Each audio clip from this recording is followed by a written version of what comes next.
সিকিম ও উত্তরবঙ্গে অতি ভারী বৃষ্টিপাত, যার ফলেই তিস্তা ফুলে ফেঁপে উঠেছে। হলুদ সংকেত জারি করা হয়েছে। ফুসছে তার সাথে সাথে অন্যান্য নদীগুলো। তিস্তার জল ঢুকতে শুরু করেছে অসংরক্ষিত এলাকাগুলিতেও। এর ফলে বন্যার আশঙ্কা করা হচ্ছে। সতর্ক করা হচ্ছে সিকিম ও উত্তরবঙ্গবাসীকে। আসুন দেখে নেব সেই চিত্র।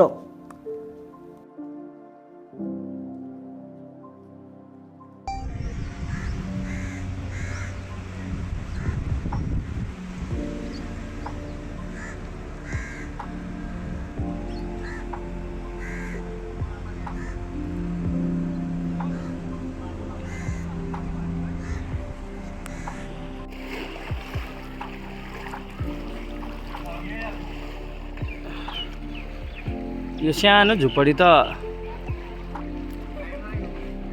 ननिस्किने ठाउँ न पस्ने ठाउँ, पुरै डुबानमा परेको छ।